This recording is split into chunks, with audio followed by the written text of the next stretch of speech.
Nos termos do artigo 3º, parágrafo 4º, número 1 do Código Administrativo e conformando-me com a consulta do Supremo Tribunal Administrativo, hei por bem determinar que a povoação constituída pelos lugares da Porcalhota, Amadora e Venteira, da freguesia de Benfica, do concelho de Oeiras, fique tendo a denominação comum de Amadora. O Presidente do Conselho de Ministros, Ministro e Secretário de Estado dos Negócios do Reino, assim o tenha entendido e faça executar. Passo em 28 de outubro de 1907. Foi assim, há quase 111 anos, que começou a ganhar forma a Amadora que hoje conhecemos. Boa noite, bem-vindos às conversas na nossa terra. Estamos em direto a partir do World Cup do Dolce Vita Tejo. O destaque de hoje, como já perceberam, é a Amadora. Com pouco menos de 24 km² e cerca de 165 mil habitantes, é um dos mais populosos municípios portugueses, sendo, com os seus quase 7.500 habitantes por km², o mais densamente povoado. A história e as histórias da Amadora são transversais aos séculos, aos regimes e a muitas gerações de grandes e reconhecidos nomes. No entanto, não é do passado que vamos falar hoje. Queremos conhecer melhor a Amadora, o presente e o futuro da Amadora. Também por essa razão, Carla Tavares, Presidente da Câmara Municipal da Amadora, é a nossa convidada. Muito obrigado por estar aqui connosco, por ter aceito o nosso convite e para nos ajudar a conhecer um pouco melhor aquela que é a Amadora. Mas antes de conhecermos a Amadora, vamos ter que conhecer a nossa convidada. Quem é a Carla Tavares? De onde vem? E não vale responder que vem da Câmara Municipal. Como é que se meteu nesta vida autárquica, nesta missão de serviço público? Bom, eu sou da Amadora, tenho 48 anos, comecei o meu percurso político, salvo erro, em 93, na Assembleia de Freguesia da Roleira, eu sou da Reboleira. Depois, paralelamente, fui tendo o meu percurso profissional, estive num mandato de 97 na Assembleia Municipal da Amadora e depois assumi funções de vereadora durante 3 mandatos na Câmara e depois fui candidata à Câmara Municipal da Amadora. Muito bem. E o que é que lhe puxou, que bichinho é que lhe mordeu?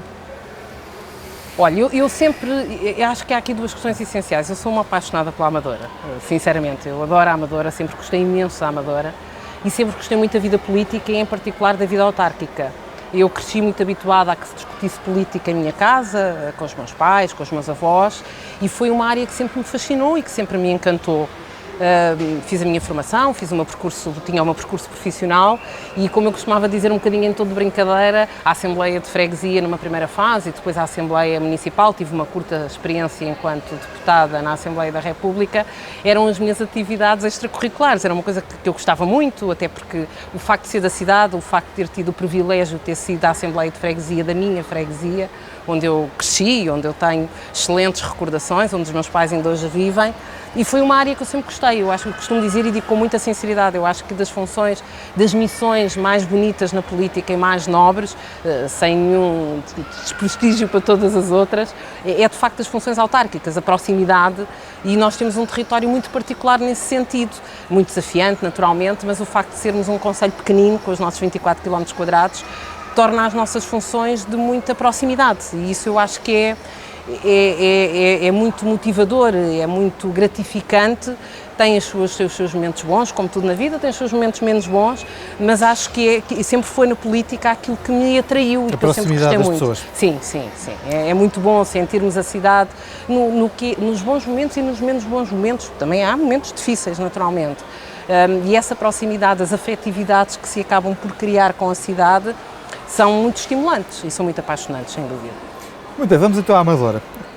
3 estações de metro, Alfornelos, Amadora Este, Reboleira, 3 estações de comboios, Amadora, Reboleira e da Maia, 4 vias rápidas, bem, uma nem sempre é assim tão rápida, IC19, Cril, Crel e IC16. Podemos afirmar sem grande exagero que a Amadora tem condições de exceção no que diz respeito a acessibilidades, e isto é uma afirmação minha, não é uma pergunta. Que eu subscrevo. Muito obrigado. Já no campo da mobilidade interna as coisas nem sempre são assim, são um bocadinho diferentes, existindo alguma contestação pública no que diz respeito, por exemplo, ao serviço público rodoviário que serve o município. Nós sabemos, e até porque já falámos nisso, que a concessão atualmente existente termina este ano, vai ser lançado... Termina em 2019, vai ser lançado o novo concurso. Pois termina em 2019, vai ser lançado este ano o concurso público. Isso vai permitir seguramente à Câmara tentar colmatar aqui algumas das reclamações que os municípios têm a este nível. Vai, sem dúvida. Bem, primeiro começando por pegar um bocadinho naquilo que foi também as suas palavras iniciais relativamente à mobilidade e à acessibilidade, nós temos de facto o privilégio de, ao nível da área metropolitana norte em particular, sermos abraçados por tudo o que são as grandes vias e os grandes eixos estruturantes. E o Fecho de Acril teve aqui um papel determinante na mobilidade e na acessibilidade. O facto de termos 3 estações de comboio e termos 3 estações de metropolitano dá-nos, sob o ponto de vista do transporte e da acessibilidade, condições ímpares na área metropolitana. O que é que nós estamos neste momento? Houve aqui diversas alterações, os municípios, e no caso da Amadora, dos 18 municípios que compõem a área metropolitana, 17 deles assumiram a competência dos transportes e delegaram na área metropolitana. Nós, relativamente à Amadora, temos aqui uma particularidade, que é sermos um concelho pequeno, como eu costumo dizer, ensanduichado num conjunto de outros concelhos, e não podemos olhar para a resolução das questões da mobilidade, nomeadamente o transporte rodoviário pesado, sozinhos, nunca o conseguiríamos. Nós, das diversas carreiras que temos na cidade, só 11 têm início e fim na cidade da Amadora, as outras 49 carreiras são carreiras de atravessamento, atendendo também à nossa dimensão, e acho que temos aqui uma oportunidade enquanto área metropolitana, porque é a área metropolitana que vai lançar o concurso, não só de melhorarmos a articulação com concelhos vizinhos, mas essencialmente nós temos 2 questões ao nível do transporte interno. Por um lado, as ligações da zona de Alfragide, aos interfaces de transporte público, e por outro lado, as ligações dos interfaces de transporte público à zona norte. Além de questões que o Jacinto acabou de colocar, e muito bem, que têm a ver com a mobilidade interna e com termos condições para ter, por exemplo, as carreiras flexíveis, e é isso que nós temos o nosso processo praticamente fechado, ficará fechado até ao final do mês, que é aquilo que, enquanto Amadora, vamos submeter neste concurso da área metropolitana. E depois isto cruza-se com um conjunto de outras questões que estão a ser trabalhadas ao nível da área metropolitana. As questões da bilhética, as questões do passo único são absolutamente essenciais, como acontece noutras cidades da Europa, e olharmos para as questões da mobilidade não como uma questão do município A, B, C ou D, ou de Lisboa ou da Amadora, mas como de facto uma questão que tem que ser trabalhada numa complementaridade que tem que existir entre todos os municípios. E acho que nós, municípios, temos neste momento uma oportunidade única de fazer história, no bom sentido, ou seja, de podermos corrigir neste concurso, que terá um prazo limite no máximo entre 3 a 5 anos de duração, porque será um primeiro concurso lançado no âmbito da área metropolitana, mas teremos aqui a oportunidade, naturalmente, de fazer um conjunto de correções internas, linha a linha, por forma, naturalmente, a melhorar aquilo que referiu e muito bem, e que tem a ver com carências que temos essencialmente ao nível de ligações internas. Estas carreiras flexíveis o que vão permitir é, por exemplo, uma maior interligação com os horários escolares, o que é essencial, uma maior facilidade de circulação em zonas em que é mais difícil da cidade, são zonas mais consolidadas, ruas mais estreitas, zonas mais fechadas, e uma resposta mais eficiente e eficaz dentro do território, porque, como referimos, e acho que partilhamos ambos. Eu penso que entendi daquilo que disse há pouco, mas vou-lhe pedir para esclarecer numa linguagem mais entendível para quem nos está a seguir, que no meio desse processo todo também vão ser revistos, ou vai-se tentar rever e condicionar o custo das viagens. O custo das viagens. O que estamos a tentar é que, ao nível da área metropolitana, a exemplo do que acontece já noutras cidades europeias, se consiga chegar ao passo único. Nós temos, por exemplo, situações que não é o nosso caso, mas no extremo da área metropolitana, nomeadamente Mafra e outros municípios, que têm passos acima dos 100 euros. Por isso, se multiplicarmos esse valor por 3 ou 4 elementos do agregado familiar, percebemos que facilmente, se calhar muitas vezes as pessoas fazem exatamente essas mesmas contas para gerir o seu orçamento familiar e acaba por compensar trazer o carro. E por isso há aqui outro tipo de preocupações, as questões ambientais, naturalmente, que são uma preocupação, o incentivo pela utilização do transporte público, mas nós só podemos ter um discurso de incentivo de utilização do transporte público se o transporte público também estiver adequado àquilo que são as necessidades dos territórios. E por isso eu posso estar a ser aqui ingênua, acho que não, a Amadora tem estado particularmente empenhada neste processo, a Amadora e não só, os restantes 17 municípios, e acredito sinceramente que temos aqui uma oportunidade, de facto, muito boa para corrigir o que temos que corrigir relativamente ao transporte rodoviário. Muito bem, ainda bem que falou aí de ambiente, porque vamos falar de ambiente agora, ou quase de ambiente. Por razões profissionais, além da Amadora, acompanho outros municípios, Lisboa, Oeiras, Cascais, Sintra, e algo que se tem verificado nos últimos tempos é um galopante aumento das reclamações relacionadas com a limpeza do espaço público e a manutenção dos espaços verdes.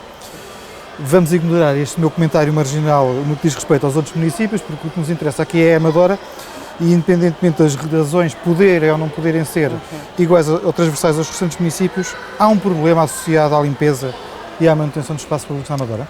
Não, eu não acho que nós tenhamos aqui um problema associado a essas matérias. Eu acho que nós temos alguma retoma da economia que se sente naturalmente, em particular, e nós sentimos isso até na tonelagem que é recolhida diariamente e que é pesada quando entra na Valor Sul, e de facto, se tivemos tempos, há 2 e 3 anos atrás, que tivemos uma diminuição significativa da produção de resíduos, hoje temos de facto, e isso é comprovado diariamente, um aumento de produção de resíduos. Eu acho que nós fizemos um caminho e continuo absolutamente convicta que esse é o caminho, no passado como agora, e espero que tenhamos condições para o reforçar, muito bom no âmbito do trabalho que fazemos com as juntas de freguesia. Até porque hoje nós, quer relativamente à limpeza pública, quer relativamente aos espaços verdes, se não fosse o trabalho e a colaboração que temos com as juntas de freguesia, teríamos uma realidade muitíssimo mais difícil do que aquela que temos. Temos questões comportamentais, nós temos situações, eu falo sempre de um pormenor e de um presidente de junta que me atura quase diariamente, porque mesmo que eu queira sair da Câmara por outro sítio, não tenho hipótese. E de facto ele pode recolher de manhã, que se nós passarmos à tarde já estão lá outra vez um conjunto de monos, e que tem que ter em permanência as equipas muito mais articuladas e muito mais ajustadas à realidade do terreno. Temos que melhorar, com certeza que sim. Mas isso é fácil de resolver, é só saber a que horas chega à Câmara e a que horas sai. Temos que melhorar, com certeza que sim, em conjunto, e eu acho que se tem feito. Depois, às vezes, há aqui questões que também têm a ver com os próprios procedimentos que são lançados e, neste momento, também as alterações legislativas que existiram, e também estamos todos a adaptar-nos a elas, nem sempre nos facilitam a vida. E temos consciência que, naturalmente, temos que melhorar. Temos que continuar a trabalhar nas campanhas ambientais, a Amadora nisso e na área de educação ambiental. Aliás, a nossa própria experiência nessa área contribuiu bastante para o Programa de Educação Ambiental, que foi aprovado há poucos meses e que entrará já em componente curricular este ano. E temos todos feito um esforço e fazemos-lo todos os dias. Temos equipas e trabalhadores na Câmara. Nós somos dos poucos municípios que temos tudo o que é limpeza pública internalizada, ou seja, é tudo feito pela Câmara Municipal e pelos seus trabalhadores, e temos que tentar todos e melhorar sempre e sermos mais proativos. Também, não, como imagina, nenhum autarca fica satisfeito quando chegam reclamações relativamente à limpeza e ao tratamento do espaço público, e temos que tentar melhorar, e é isso que estamos a fazer permanentemente, para que, até porque nós vivemos, eu recordo-me há uns anos quando cheguei à Câmara de Vereadora, vivemos momentos de facto muito complicados, que se calhar muitas das pessoas ainda se recordam. Acho que fizemos um caminho muitíssimo positivo, quer na área da recolha, quer na área da limpeza pública, da varredura, quer na área do tratamento de espaços verdes. Se as coisas estando agora a correr menos bem, e nós também sabemos identificar onde é que está a correr menos bem, estamos também a tentar colmatar e corrigir para que as coisas voltem a uma situação que dê qualidade de vida à cidade, porque é isso que nós queremos e sabemos que em conjunto já o conseguimos e vamos com certeza absoluta consegui-lo de novo e colmatar estas situações. Tal como disse, eu sei que não é uma situação que esteja a acontecer neste momento ou nos últimos tempos só na Amadora, não é isso que nos importa, nem é isso que nos tranquiliza. A nossa preocupação tem que ser com o nosso território e é com o nosso território, naturalmente, e não poderá ser de outra forma, mas tenho a certeza absoluta, estamos absolutamente empenhados que estas situações serão corrigidas. Temos que continuar e aí se calhar reforçar muito mais a nossa aposta naquilo que tem que ser uma componente cívica também e de sensibilização. Mas mencionou aí há pouco a educação ambiental, como, quando e o quê? Nós temos um excelente programa com 12 áreas de intervenção na área da educação ambiental, que decorre essencialmente desde o pré-escolar até ao ensino secundário. Temos, por força destas alterações e destes constrangimentos que vamos sentindo, a nossa própria Polícia Municipal, por exemplo, relativamente a questões que nós temos muitas dificuldades, nomeadamente com os entulhos, e que sentimos que há problemas na cidade. Temos já, não é de agora, há algum tempo, equipas da Polícia Municipal que fiscalizam, que têm que atuar no momento que detectam infratores e aplicar as respectivas coimas, muitas vezes com os entulhos que resultam de obras, não temos outra forma, quem faz a obra tem que levar obrigatoriamente o entulho avasador e muitas vezes, e a maioria das vezes, nem tem a ver com o proprietário que adjudicou uma obra, tem a ver com quem está a fazer.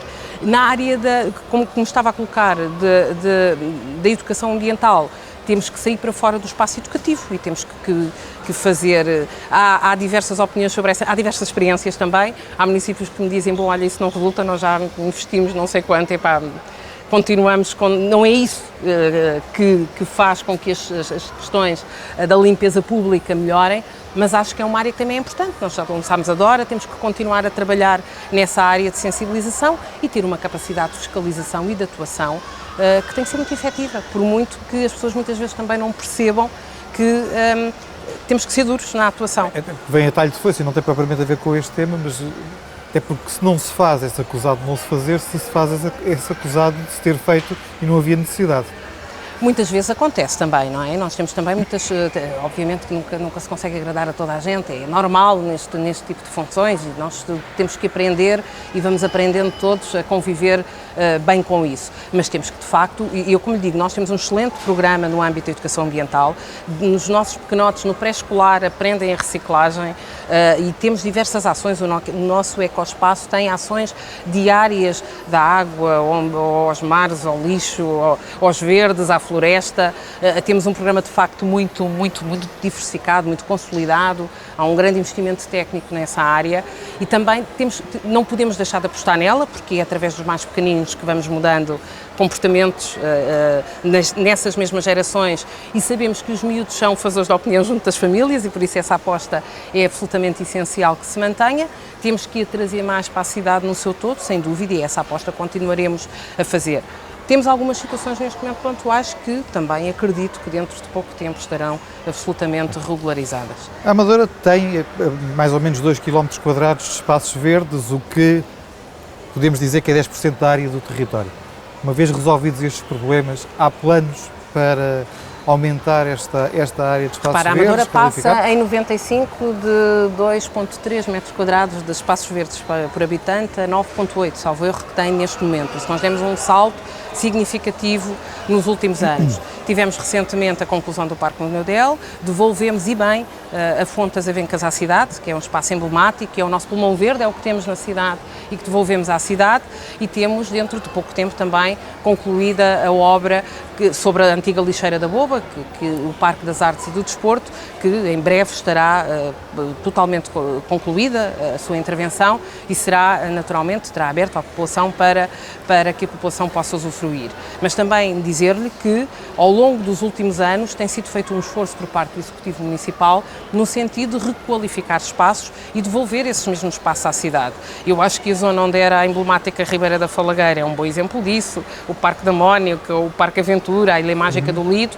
Temos procurado e mantemos naturalmente essa mesma determinação de sempre que conseguimos requalificar espaço público, que seja naturalmente sempre com a preocupação de existir zona verde e que seja com a preocupação de devolver naturalmente à cidade. Há 2 anos teve início o projeto da videovigilância na Amadora. O balanço feito pelas autoridades foi francamente positivo. Sei que também está satisfeita com os resultados obtidos, porque já o disse publicamente. Este é o caminho a seguir, prevê o alargamento e a instalação de novos pontos de videovigilância no município?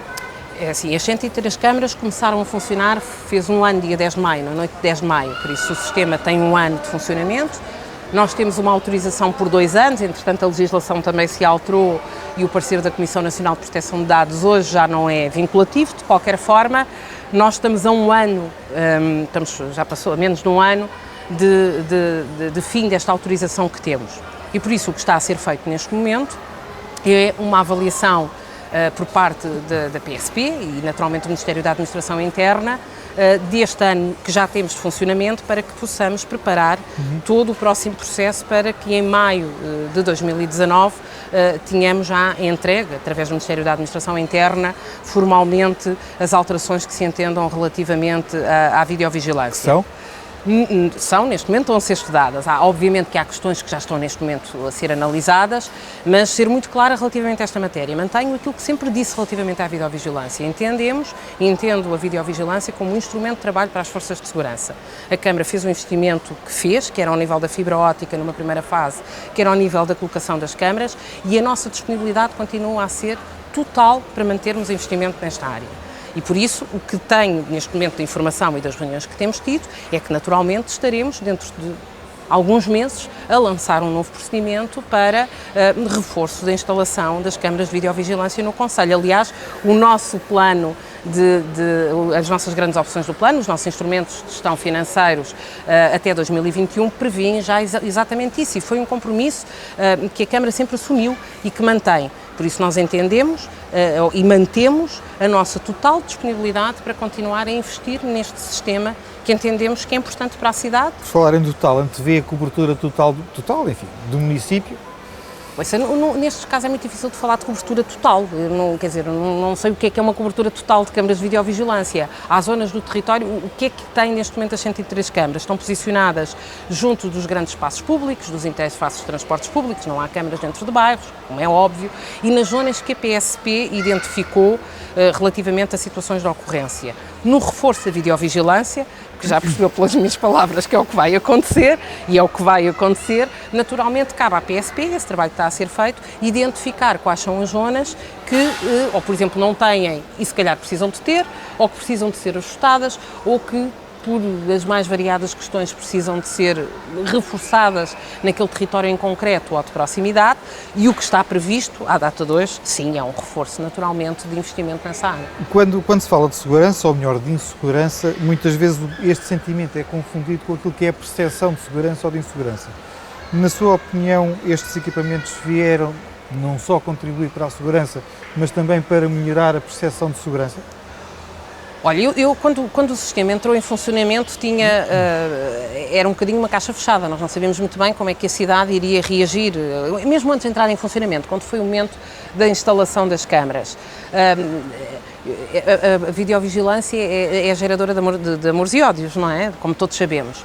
E, de facto, eu acho que a cidade aceitou muito bem. Curiosamente, eu acho que os ódios foram desaparecendo ao longo do tempo. Exatamente, a cidade aceitou muito bem, as pessoas convivem muito bem, porque quem está por bem no espaço público, quer dizer, nem se lembra que as câmaras estão lá, está por bem no espaço público, e por isso eu acho que as câmaras de videovigilância, de alguma forma, ajudam principalmente nestas zonas de maior concentração, ou porque são zonas de lazer, ou porque são zonas de interface de transportes públicos, acho que de alguma forma ajudam, e eu, por ser Presidente de Câmara, não deixo de ser munícipe, não deixo de ser cidadã, não é? Por isso também ponho sempre, é fácil pôr-nos no papel dos outros, porque também sabemos como é que nós nos sentimos quando estamos num sítio que sabemos que tem outro tipo de proteção, ou que tem um reforço, ou que tem de proteção. Por isso eu acho que ajuda também, de alguma forma, a criar um sentimento de maior tranquilidade quando estamos no espaço público.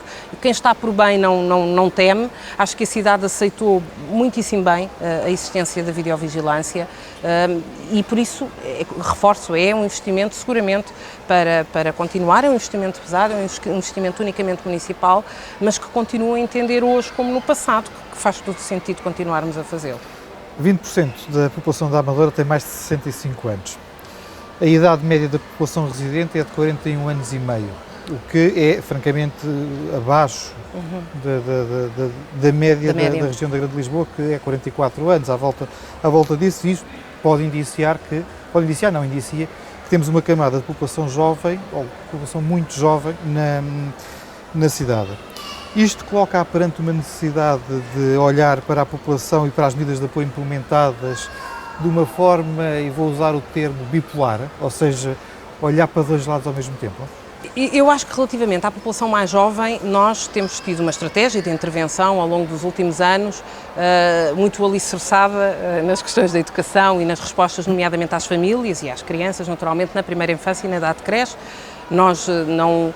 Estando longe da cobertura que eu particularmente desejaria, temos uma cobertura acima da média europeia e temos feito um investimento grande, não só a Câmara, nós temos a particularidade de ter uma rede solidária muito consolidada na cidade e que teve um papel determinante desde 79 e tem um papel determinante diariamente na vivência da cidade, quer com as pessoas portadoras de deficiência, quer com a primeira infância, quer com as pessoas mais velhas.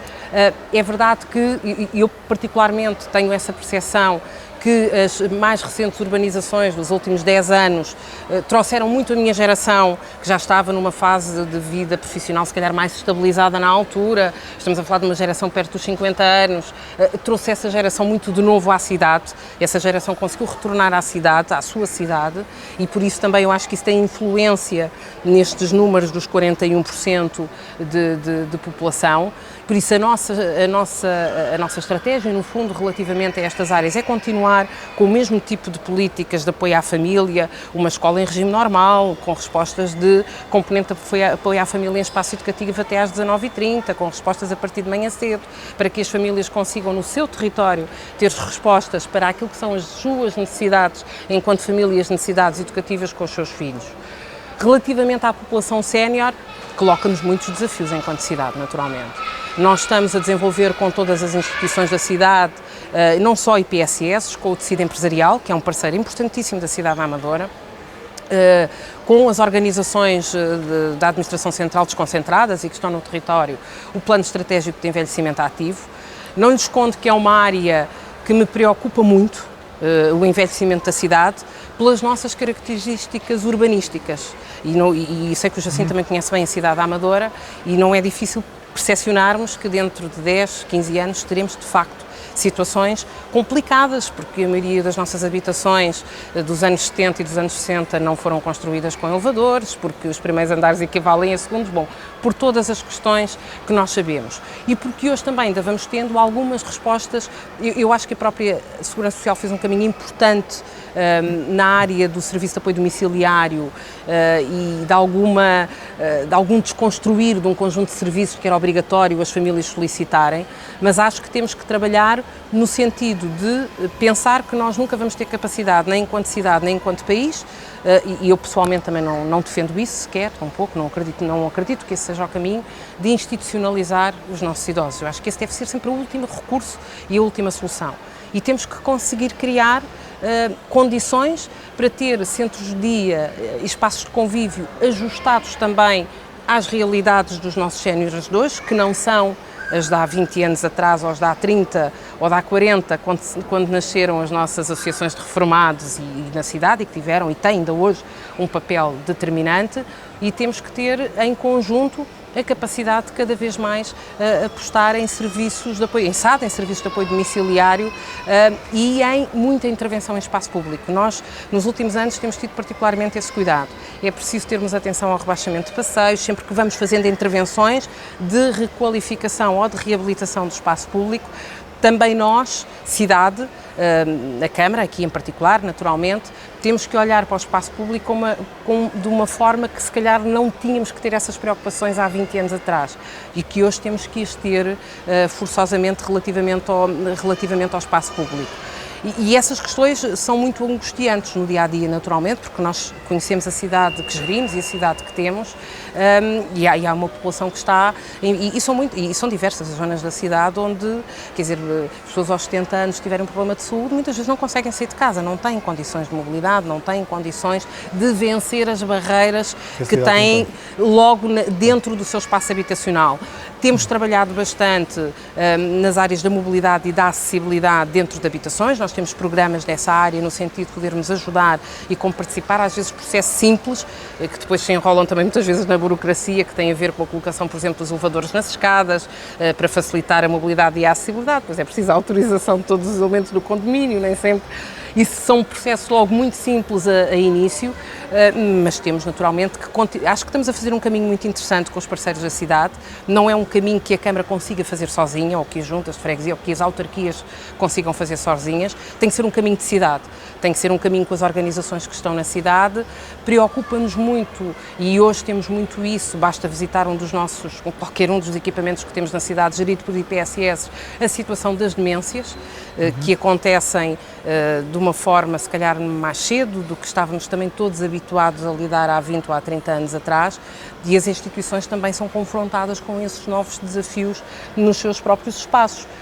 Mas estou otimista, moderadamente otimista, como dizíamos há pouco, mas estou otimista. Acho que em conjunto estamos a conseguir fazer um caminho também no sentido de que a cidade, as suas instituições, as suas organizações se consigam ir preparando para esta realidade. Então, falando em otimismo, tem sido um trabalho longo, iniciado em mandato anterior, a erradicação do município de bairros degradados.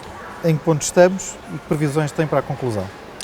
Nós estamos a terminar o 6 de Maio, o bairro 6 de Maio, e estamos a preparar, ou melhor, nós nunca deixamos de trabalhar nos outros bairros, naturalmente, tivemos mais expressivamente nos últimos 4 anos no Estrela da África, que está neste momento já totalmente concluído, temos uma situação para resolver e estamos a terminar uma fase final relativamente ao bairro 6 de Maio e depois temos 2 questões de imediato que têm a ver quer com a Quinta da Laje, quer com a Estrada Militar da Damaia. Eu gostava muito de poder dizer é daqui a 6 anos, é daqui a 2, não posso, nós falamos de processos de enorme complexidade, nós estamos a falar de pessoas, estamos a falar do social, estamos a falar de situações de habitabilidade, estamos a falar de processos que têm que ser feitos e eu acho que nós sobre esse ponto de vista temos uma equipa extraordinária na Câmara, com muitos anos de experiência, que teve logo, muitos dos técnicos estiveram no início do processo de recenseamento em 1993, são processos de avanço e recuo, naturalmente. Eu não lhe consigo dizer neste momento se é daqui a 4, se é daqui a 6, porque estas questões são... não conseguimos contabilizar. O que é que posso dizer relativamente a esta matéria? De dizer e de repetir daqui a 4, daqui a 6, quer com isso dizer que é entre 4 ou 6 anos?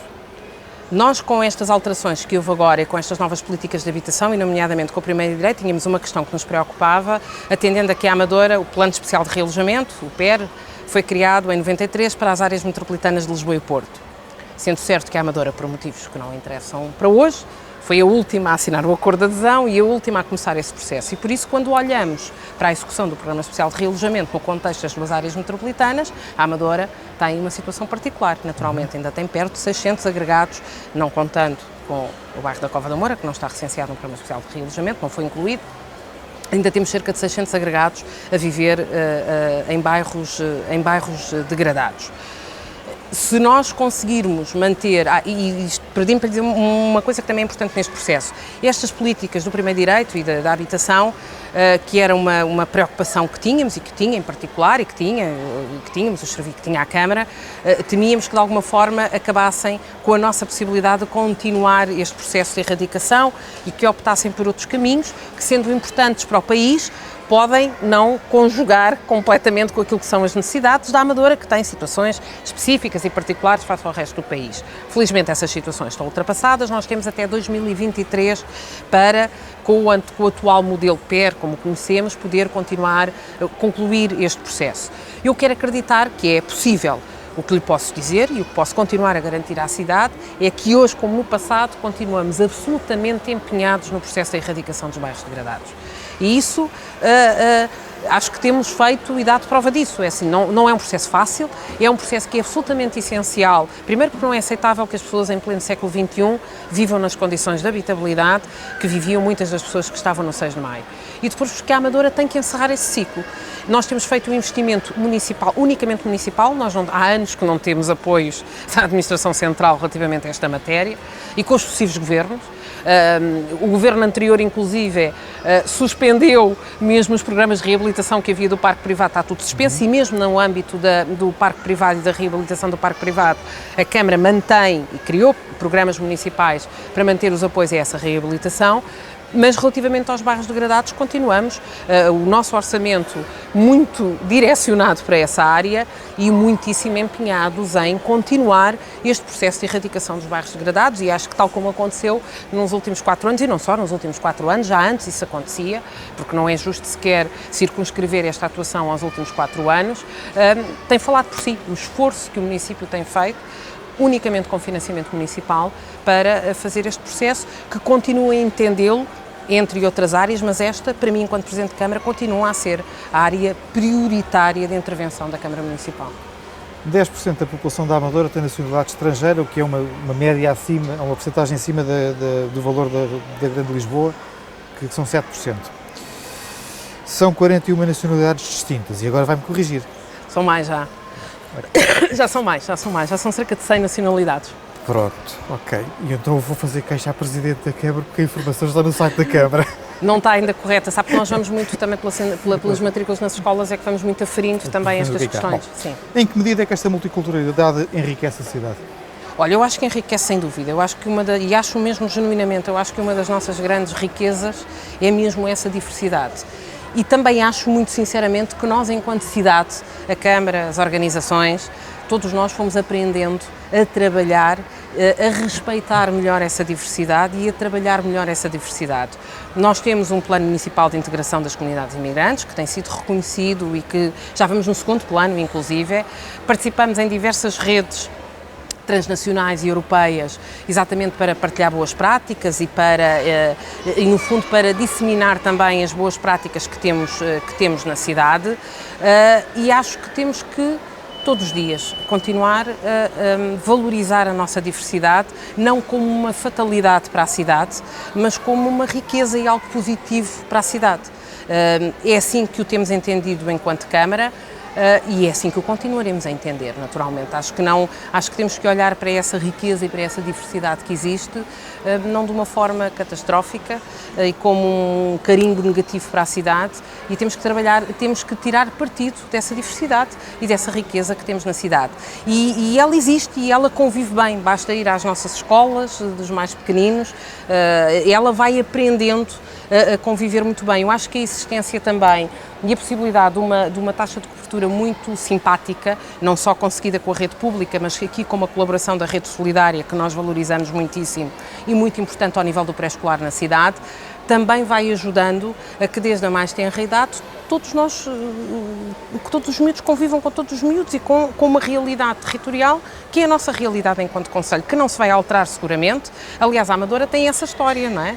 Os meus pais vieram das Beiras, temos núcleos do Alentejo fortíssimos, temos núcleos transmontanos fortíssimos e a Amadora faz exatamente essa riqueza. Não é por acaso que a nossa própria gastronomia representa essa riqueza que também temos enquanto diversidade e que faz parte da nossa história de cidade, e que acho que nós temos que nos orgulhar dela e olhar para ela como algo positivo. Porque foi assim que a cidade cresceu também, foi nessa diversidade e nessa junção de diversas partes do país, saberes. E de culturas e de saberes, e que hoje muitas vezes é referenciada já de uma forma positiva, felizmente, e que caracteriza a cidade. A educação é uma das suas grandes paixões, uma das suas grandes apostas, e por isso mesmo não lhe vou perguntar nada sobre educação. Isso não é justo, isso não é justo. Vou-lhe pedir simplesmente que fale sobre esta sua paixão. Não, repare, eu acho que a melhor forma que nós temos de construir cidade, de construir coesão social, de construir coesão territorial, é de facto através da educação. A educação teve para a cidade, eu acho que um papel importante. Teve um papel urbanístico e de requalificação, porque quando se faz investimento, e se fez um investimento imenso ao longo dos anos de construção de equipamentos e de requalificação dos mesmos equipamentos num território de 24 km², isso tem expressão e teve mais-valias para a cidade sobre o ponto de vista da sua caracterização, da sua estética, se quisermos, caracterizou o território, mas tem naturalmente um papel importantíssimo quando falamos de integração, quando falamos de coesão, e acho que temos feito um caminho que eu acho que a educação é mesmo uma missão. Eu tenho um profundo respeito pelos nossos diretores de agrupamento, têm sido uns parceiros, independentemente, nem sempre estamos de acordo, naturalmente, imprescindíveis da Câmara Municipal e da cidade. Temos feito um caminho, eu acho que muito significativo, ainda há muito para fazer. Temos um primeiro ciclo de um pré-escolar muito estabilizado neste momento. Hoje estamos muito mais, recebemos competências em 2008, por vontade própria do município reforçámos-las e bem em 2015. Temos que olhar agora muito mais para as ofertas formativas. Temos que valorizar cada vez mais e ajudar a valorizar o ensino profissional, que não tem que ser o parente pobre da educação e do ensino, e felizmente também nos últimos anos as próprias medidas governativas têm vindo muito no sentido da valorização do ensino profissional. Temos que cada vez mais, e a descentralização de 2015 vai exatamente permitir isso, trabalhar as ofertas formativas ao nível do ensino profissional que vão ao encontro daquilo que são as necessidades do tecido empresarial da cidade, das tecnológicas. Nós temos um cluster fortíssimo de tecnológicas e de farmacêuticas na cidade, que valorizamos muito pouco, muitas vezes, enquanto amadorenses, mas que é muito significativo e é muito expressivo na cidade, sem deixar naturalmente de apostar numa escola pública de qualidade. E a nossa escola pública, de facto, na cidade da Amadora tem qualidade, não só ao nível do edificado, mas a escola não se faz só do edificado, mas ao nível da sua comunidade educativa, e eu acho que isso nos deve orgulhar enquanto cidade. Não significa que o caminho esteja feito, não está. O caminho da educação nunca está concluído, o caminho da educação nunca está fechado, há muito para fazer nesta área, continuará sem dúvida durante este mandato, para o qual fui agora há um ano eleita, quase um ano, já o tempo passa depressa, continuará seguramente a ser uma das grandes apostas da Câmara, como tem sido. Em relação à educação, a taxa de retenção e de existência no ensino básico na Amadora é 16,2%, na região de Lisboa é 11,3%. Esta diferença, ou este número mais elevado na Amadora, está diretamente relacionado com a questão social e com a tal multiculturalidade que estávamos a falar há pouco? Também tem muito a ver, muitas vezes, com as questões da integração social, claro que sim, e tem a ver, até porque é muito simpático olharmos para os números no seu todo, mas às vezes é preciso desconstruí-los até para percebermos territorialmente e agrupamento a agrupamento, obviamente que não é nem hoje, nem o local, nem o momento para o fazermos, mas também tem seguramente a ver com essas questões e eu continuo absolutamente convicta que se não tivéssemos feito a aposta, e volto aqui a dizer cidade, quer rede pública, quer rede solidária. Por muito que eu saiba que neste momento se entende que o pré-escolar deve ser toda a rede solidária, da rede pública, eu não partilho de todo essa opinião e continuarei a defender aquilo em que acredito, porque acho que temos uma rede solidária na cidade muito importante e que contribuiu muito para esta coesão territorial.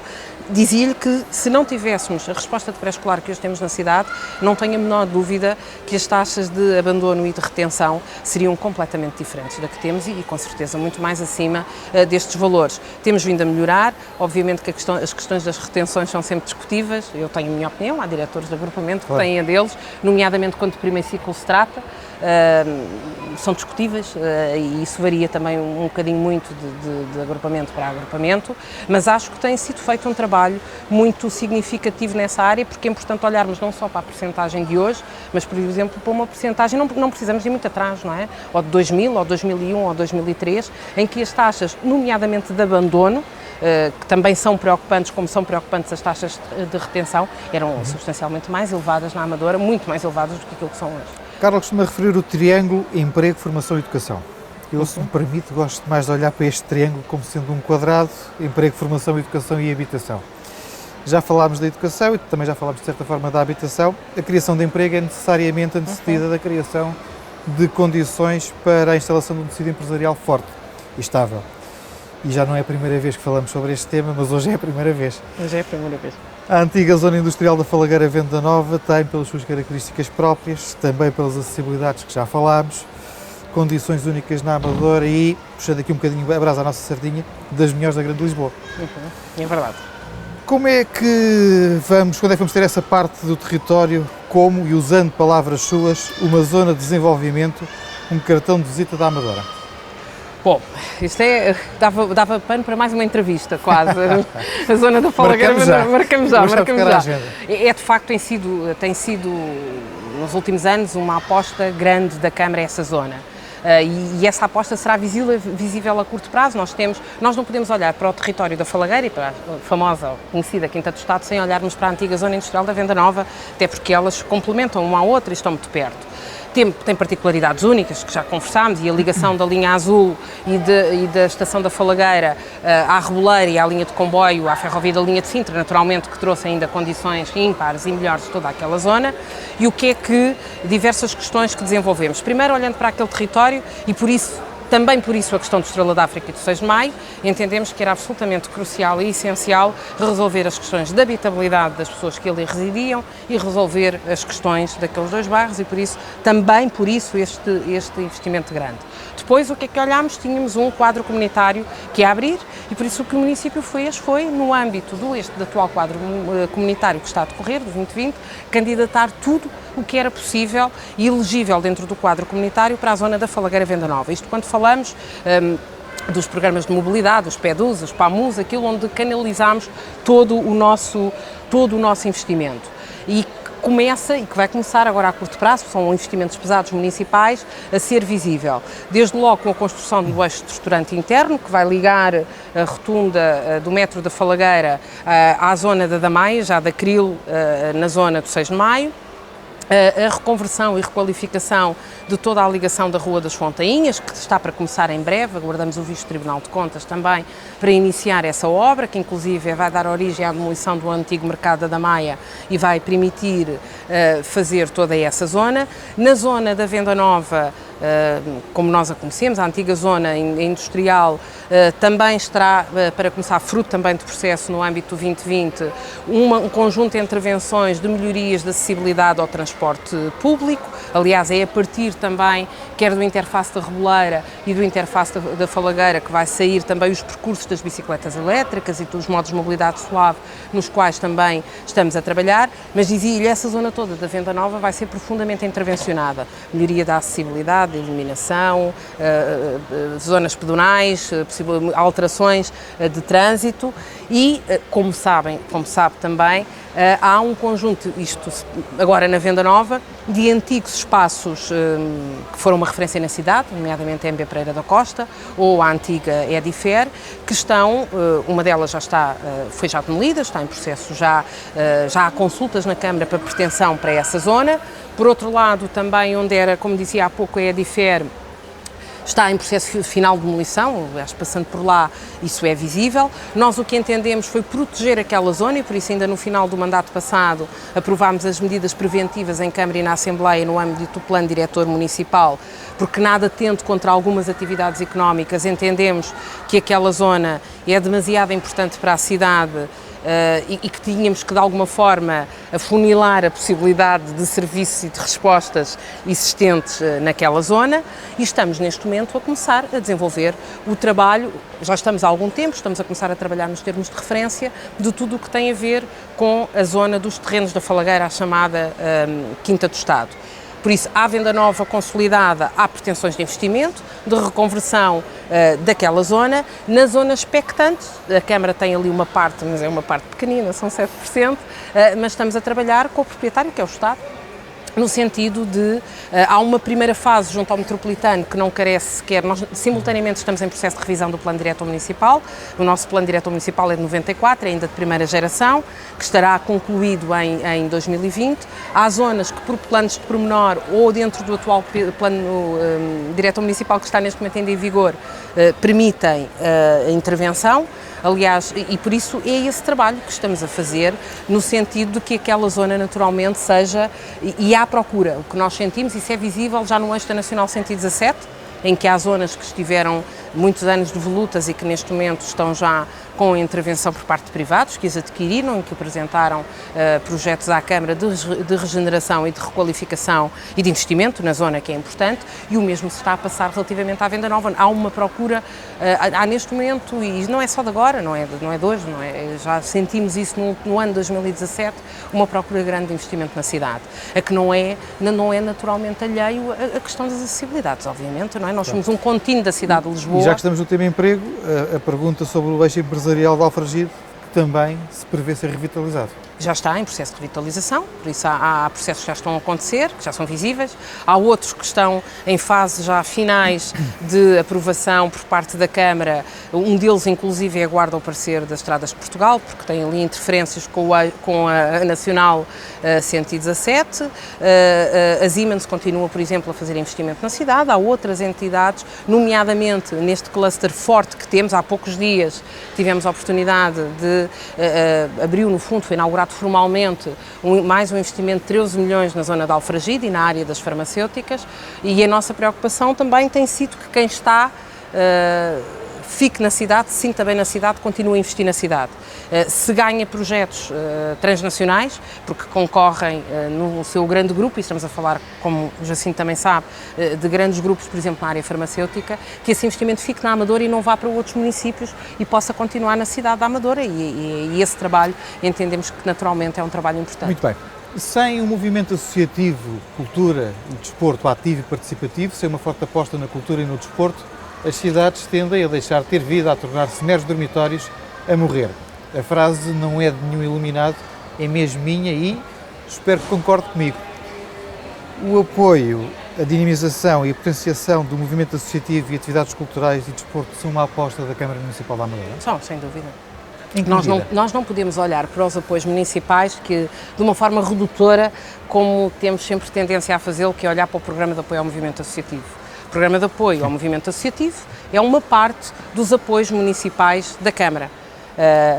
Aliás, em todas as áreas que falámos até agora, desde a primeira infância, ao SHER, na área social, a área educativa, as parcerias que a Câmara tem, o trabalho que é desenvolvido, é exatamente com os parceiros da cidade, ou seja, extra-PAMA.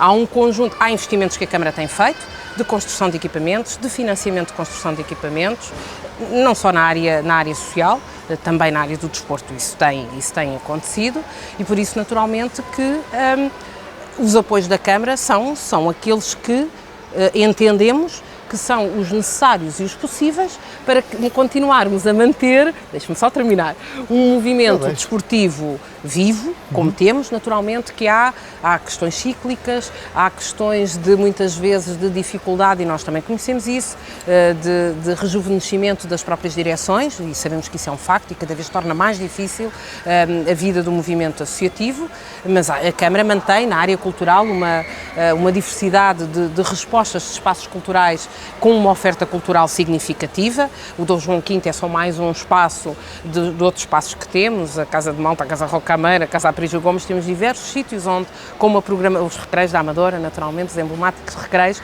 com uma programação regular e que manteremos naturalmente, e o mesmo se aplica às outras áreas, como nomeadamente o desporto, em que apoiamos a inscrição dos atletas e isso não é no PAMA, em que apoiamos os seguros médicos das equipas de formação e isso não é via PAMA, são processos fora do Programa de Apoio ao Movimento Associativo. Okay. A Amadora investe perto de 20 euros por habitante em atividades desportivas e culturais. A região de Lisboa investe 40. Não podíamos investir um bocadinho mais?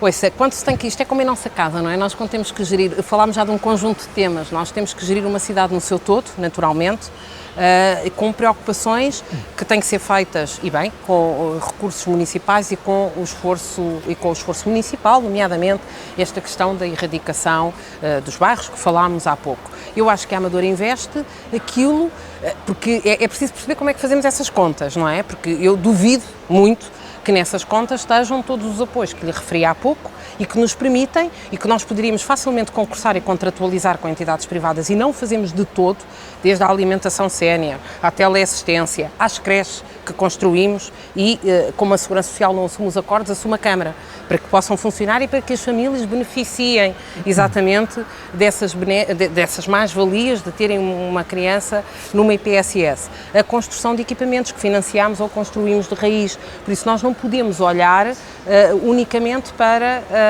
eu não sei de que forma chegou a esses valores de todo. Eu não cheguei, uma vez não mais podemos olhar, buscar informação não podemos olhar unicamente para o Programa de Apoio ao Movimento Associativo. Naturalmente o PAMA, que tem cerca de 500 mil euros, é uma parte do apoio que prestamos às diversas áreas da cidade, ainda muito recente, e nós mantemos, mesmo na área cultural, contratos-programa, ainda há poucos dias foram renovados um conjunto deles em Câmara, com aquilo que são as entidades mais emblemáticas na área cultural da cidade, que todos conhecemos e de maior dimensão na cidade. Não, estes números estão no Amador em números, publicado pela Câmara Municipal da Amadora. Mas o Amador em números é de 2015, ainda não tinha os dados todos. Pronto, então agora o investimento é muito maior. Não, olha, por exemplo, ainda não tinha a unidade residencial contemplada, seguramente, não é? Que foram perto de 3 milhões de euros de investimento municipal. Eu vou-lhe pedir uma enorme capacidade de síntese. É difícil. Isso é difícil. É difícil. Porque temos falado com todos os convidados sobre a reforma administrativa e sobre o balanço que eles fazem da reforma administrativa e por maioria de razão a pergunta também deve ser colocada assim. Ao fim de 5 anos, como é que esta reforma administrativa foi um sucesso? Eu bem sei que todos fomos obrigados a fazê-lo. Foi um sucesso, correu bem, o que é que falta fazer para ela estar completa? A Amadora teve uma particularidade, não esperou que ninguém fizesse por ela e fez a cidade, e por isso em vez de 5 freguesias ficámos com as 6 freguesias, porque fomos nós que desenvolvemos o processo, sabíamos que era inevitável, que iria acontecer, e por isso entre alguém fazer o processo de reorganização administrativa num gabinete e a régua e esquadro, entendemos que faria muito mais sentido ser a cidade e ser a Câmara, naturalmente, a dinamizá-lo e a promovê-lo. E foi isso que foi feito. Eu acho que o balanço é positivo, sinceramente. Nós temos hoje 6 freguesias, mantemos o mesmo nível aliás, reforçámos até nos últimos anos as descentralizações e o reforço da partilha de intervenção em espaço municipal com as juntas de freguesia, e se me perguntasse, enquanto Presidente de Câmara, se eu tivesse a oportunidade de reverter o processo, se o revertia, não revertia. Muito sinceramente, não revertia. Eu acho que nós fizemos muito bem em não termos permitido que ninguém fizesse por nós o que sabíamos. Podíamos concordar ou discordar da lei, isso é uma outra questão, mas sabíamos que não tínhamos opção de escolha, aquilo ia acontecer. E por isso acho que fizemos muito bem em ser o município a promover, a discutir com a cidade, a discutir com os partidos políticos que têm representação na cidade e em chegarmos aqui a um consenso para as melhores decisões relativamente à junção das freguesias. E se pudesse reverter o processo, digo muito frontalmente, não revertia. Acho que foi um bom caminho que fizemos. Vamos entrar nas perguntas que nos foram enviadas, ou em algumas perguntas que nos foram enviadas pelos municípios. Sérgio Relvas pergunta: gostaria de saber que projetos tem a Câmara Municipal da Amadora para a mobilidade elétrica, uma vez que os pontos de carga para veículos elétricos só existem no concelho, em centros comerciais, a pedido de associações e num parque de estacionamento subterrâneo que cobra.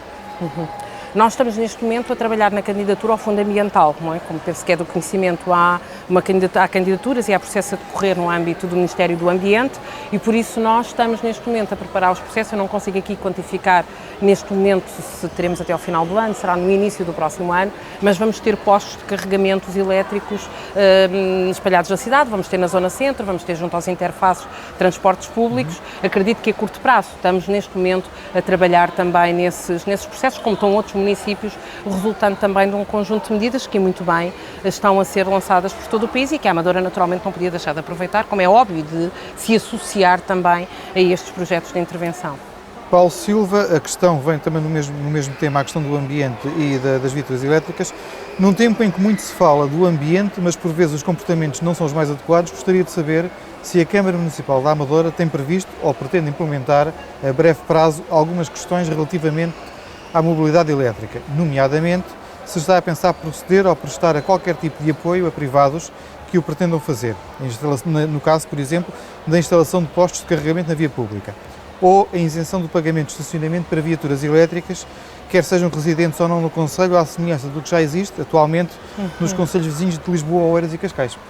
Bom, temos aqui duas questões diferentes, não é? Desde logo a entrega de espaço público a privados tem regras, naturalmente, tem que ser concursado e por isso não consigo dizer neste momento, quer dizer, não pode ser ou A ou B. A Câmara abrirá concurso, naturalmente, e os operadores que estão no mercado vão concorrer para esse processo. Relativamente ao estacionamento, nós só temos estacionamento, nós temos uma particularidade relativamente aos outros municípios que referiu, nós só temos estacionamento tarifado na Venteira, não é? Por isso, no resto do concelho nós não temos estacionamento tarifado. No âmbito do atual processo que temos e que está válido até 2023, isso não está previsto naquilo que foi concursado relativamente ao estacionamento. No futuro, se viermos, e até porque têm-nos sido colocadas também questões por municípios, e na última presidência aberta, com alguma apetência para podermos tarifar outras zonas da cidade, são questões que nós estamos a estudar, têm que ser estudadas naturalmente. Neste que está neste momento na zona da Venteira, dificilmente, nos futuros, naturalmente, que são questões que calcularemos. Com certeza que sim. Se houver futuros. Para já, as únicas zonas que temos tarifadas são a zona da Venteira da linha do comboio para lá, por isso a zona da mina nem sequer nem mais nenhuma zona da cidade é tarifada em termos de estacionamento. Carla Menezes pergunta: tendo em conta que a urbanização das Casas do Lago tem vindo a trazer tantas novas famílias para o município, não merecia um pouco mais de atenção relativamente à manutenção dos espaços verdes e ao estabelecimento de infraestruturas de interesse público? Segunda parte da pergunta. O ambiente circundante às habitações mais se assemelha, neste momento, a uma selva do que propriamente a locais que seriam jardins e parques infantis para usufrutos dos moradores. Bom, a urbanização das Casas do Lago, exemplo de outras na cidade, sofreu bastante também com este processo da crise, não é? Houve um conjunto de lotes que ficaram expectantes de construção, alguns deles desde também final de 2017, que recomeçou o processo de construção de alguns lotes na urbanização em concreto das Casas do Lago. Nós o que fazemos relativamente aos terrenos de privados são duas coisas. Primeiro, garantir a Câmara as faixas de segurança, os 10 metros das faixas de segurança, e depois notificar os privados para que possam naturalmente fazer a limpeza dos terrenos, e é isso que estamos a fazer, não só relativamente às Casas do Lago, mas relativamente a outras zonas. Relativamente a respostas de serviços públicos, nós temos naquela zona das Casas do Lago, da Serra de Carnaxide, previsto reserva de terreno para equipamento, e nomeadamente equipamento educativo. Não temos ainda, porque temos resposta na rede existente, a rede educativa faz também de olhar para a rede, não para cada um dos territórios per si. Temos resposta na rede existente, mas os terrenos estão lá de reserva, naturalmente, e quando se sentir que a rede escolar e educativa que temos não é resposta suficiente, a Câmara cá estará, como tem estado sempre, para fazer o investimento nestas zonas, nesses terrenos que estão para reserva de equipamento. Relativamente ao tratamento do espaço público, este tempo também não nos ajuda muito, e isto pode parecer uma desculpa, mas é um facto, não é? Nós estamos no verão com quase inverno, outono, e por isso também relativamente, eu sei que há questões das Casas do Lago, nomeadamente relativamente às questões das ervas nos passeios. Uma questão é a questão que a município colocou relativamente aos terrenos, outra coisa é o tratamento depois do espaço público. Como disse, isso prende-se um bocadinho com a segunda fase da nossa conversa. Estamos empenhados em ter qualidade ao nível do espaço público, e tenho a certeza que da colaboração permanente e constante que existe entre as diversas autarquias, Câmara e Juntas de Freguesia, todas as situações ganharão mais tranquilidade a curto prazo, seguramente. Miguel Ruas, gostava de saber o que se passa com aquele prédio abandonado e o buraco a céu aberto na Rua Elias Garcia, junto à Escola Silmara da Costa Primo. Há anos que o prédio está pronto e o buraco aberto, ambos abandonados. Tornou-se um ninho de parasitas, fruto de lixo que enche o buraco e um perigo para as crianças que diariamente ali passam.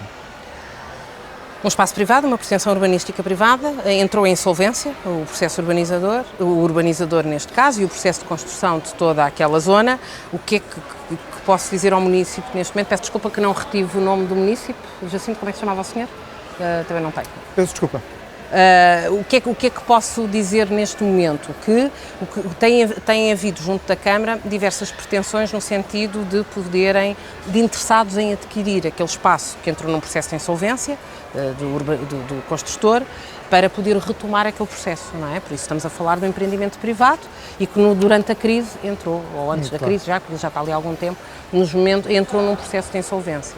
Há pretensões, ou seja, há consultas ao processo com pretensões para a aquisição daquela zona e para acabar o processo de urbanização. Aquela urbanização tem uma particularidade, é que a zona das garagens é única e é comum, e por isso, não estando os outros prédios construídos, o acesso mesmo àquele que está construído é particularmente difícil. Paulo Fonte coloca várias questões que eu vou tentar aqui resumir, porque estamos muito acima do nosso tempo. Uma delas é: quando é que o município começa a cumprir o Decreto-Lei 123/97, 22 de maio, que prevê que os passeios e ciclovias rebaixadas em todos os locais, para que as pessoas com mobilidade reduzida consigam ter uma vida autónoma e consigam ir a qualquer lugar sem terem de planear antes de sair de casa. Pergunta também para quando é que está prevista a conclusão do prolongamento das obras da Avenida Dr. Fernando Piteira Santo, nos Moinhos da Focheira, e a ligação ao IC16. Bom, vamos por partes. Relativamente às questões da mobilidade, cruza-se um bocadinho com aquilo que falámos há pouco, e esse esforço está a ser feito. Nós, sempre que estamos a fazer a intervenção em espaço público, temos naturalmente a preocupação de fazer o rebaixamento dos passeios, e isso tem acontecido. Zonas de escada que é possível criar rampas de proximidade, exatamente para facilitar a mobilidade. Estou-me a recordar agora de uma intervenção significativa até que vamos ter na zona de São Brás, e por isso, sempre que temos intervenções de requalificação ou intervenções novas ou intervenções de requalificação, todas essas questões estão a ser acauteladas, naturalmente, das questões da mobilidade, não só por causa das pessoas de mobilidade reduzida, mas também por causa dos séniores que falámos há pouco. A outra questão, e que se prende com a ligação, com o fecho de toda essa zona norte do concelho, não está previsto tão depressa, por isso, num dos troços estamos recordados do abatimento das terras relativamente à zona da CREL, que aconteceu há uns anos, por isso há questões de segurança, e estamos a falar de uma zona privada que ainda não foram feitas as extensões no âmbito do processo de urbanização. Por isso nós não temos neste momento nenhuma previsão de quando é que este processo estará, quer sobre o ponto de vista de segurança, totalmente estabilizado, quer sobre o ponto de vista daquilo que é uma área que é privada e que está numa zona privada da cidade da Amadora. 3 questões enviadas por Luís Gomes. Quais os projetos urbanísticos ou a situação atual da Quinta do Estado? Segunda, eu faço-lhes todas de seguida para os poder resumir. Terminado e esgotado o ciclo económico ligado à construção de imóveis, quais as alternativas para vitalizar o município? E uma terceira, foi feito um esforço comunicacional para aumentar a autoestima dos munícipes e acabar com a má fama da cidade. Agora, o que fazer em termos de parcerias, infraestruturas e socioeconómico para consolidar esse esforço? Bom, voltando aqui um bocadinho à Falagueira Venda Nova, o que está pensado, nós temos uma preocupação relativamente àquela zona de território expectante e pelas suas acessibilidades, por tudo o que já falámos, que é naturalmente o mínimo de habitação e o máximo de serviços e de respostas, e porque há procura, e de respostas que sejam mais-valias para o território, que venham capacitar o território sobre o ponto de vista do tecido empresarial que já tem. Serviços, não lhe consigo, eu não sei quem é que vai comprar, estamos, mas é nisso que estamos a trabalhar. Mesmo toda a zona envolvente a área do metropolitano, tem uma zona pensada que será um cluster na área da investigação e do ensino universitário, por exemplo, tem zonas de instalação de serviços e zonas empresariais e tem uma zona, ou melhor, aquilo que é a componente habitacional neste projeto é menos do que é a possibilidade de terrenos para a instalação de serviços, de empresas, de tecnológicas, de universidades, que é o que estamos a trabalhar relativamente a essa zona em concreto. E acho que é muito por aí. Obviamente nós temos feito, acho que se dá um esforço no sentido de puxar pela autoestima de todos nós e de qualificar as entradas da cidade e de mostrar que a Amadora é aquilo que é, mas é uma cidade bonita, é uma cidade simpática, é uma cidade acolhedora, é uma cidade que as pessoas muitas vezes eu acho que não valorizam, mas tem muito de encantador e resulta muito daquilo que falámos, o continuar um esforço imenso na erradicação dos bairros degradados, o valorizar e reforçar a nossa excelente acessibilidade. São tudo questões que caracterizam já presentemente o nosso território positivamente e que tenho a certeza absoluta estão a contribuir e vão continuar a contribuir, em particular no eixo da Falagueira Venda Nova, para a atração de investimento que todos desejamos para a cidade e que felizmente começa a acontecer na cidade da Amadora. E uma questão que nos colocam agora em direto é: para quando uma vistoria no Casal da Boba as casas estão em mau estado? Pergunta Sinho Bessa Pinho. Eu penso que estão a falar seguramente do Parque Habitacional Municipal. Sim. Nós, relativamente ao Parque Habitacional Municipal, temos sempre procedimentos a decorrer relativamente às intervenções nos fogos e relativamente ao bairro da Boba em concreto, apresentámos também uma candidatura no âmbito da área da eficiência energética, de reabilitação do edificado e de reforço, em particular, daquilo que é candidatável neste quadro comunitário, que é do reforço das questões energéticas e das partes comuns dos edifícios. Agora, nesta área também é preciso muita colaboração dos próprios arrendatários, porque a Câmara tem feito e faz um esforço no sentido de manter o edificado e de fazer intervenções no edificado. Obviamente que sempre que entregamos uma casa de novo ou assinamos um contrato de arrendamento, temos o cuidado de entregar em condições, como é óbvio e como é natural que assim seja, e vamos fazendo intervenções. Eu não sei em concreto qual é a monada e a situação do município, mas temos procedimentos sempre, temos 4 procedimentos, um para o Casal da Boba, um para o Casal da Mira, um para o Casal do Silva e um para que junta o Z2 e o Z3 com os 92, 98 focos que temos no plano integrado do Zambojal. Por isso nós temos sempre procedimentos de empreitada que vamos acionando sempre que são necessários. É importante aí também a colaboração dos arrendatários para ser possível manter um património que não é da Câmara, é de todos, é da cidade também, muitas vezes nas melhores condições. E bem, estamos a chegar mesmo ao fim. Passou depressa, afinal. Passou depressa. E começámos por saber quem era a Carla Tavares e de onde vinha, agora precisamos de saber para onde vai. Para casa, para o pé do meu filho. É esta hora para casa e para o pé do meu filho. Projetos futuros enquanto cidadã e enquanto autarca?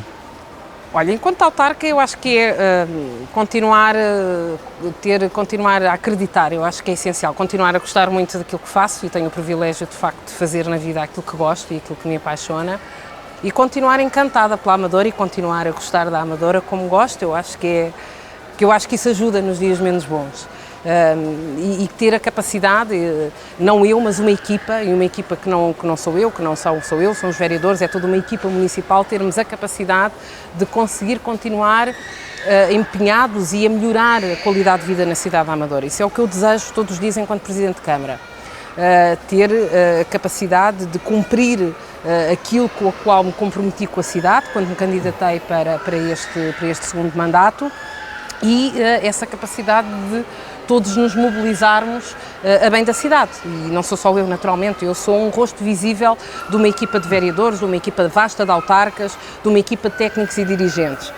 Sob o ponto de vista pessoal, não tenho, eu não consigo muito perspectivar a vida a longo prazo. Eu acho que a vida muda muito de um segundo para o outro e nunca fui pessoa, eu nunca esperei na vida ser Presidente de Câmara, isso nunca teve nas minhas ambições. Houve um conjunto de fatores que aconteceram ao ser autarca. Não sei, continuar a ter saúde, continuar a acreditar, continuar a ter paz de espírito, acho que é aquilo que desejo sinceramente todos os dias. Mas olha, posso entender das suas palavras que acabou de fazer um pré-anúncio de uma candidatura em 2021? Não, de todo, não estamos a um ano, não, de todo. A legislação permite-me, mas acho que um momento de cada vez. Agora estamos neste mandato, já passou um ano, parece que foi ontem, passou um ano, estamos quase a fazer um ano, foi em outubro.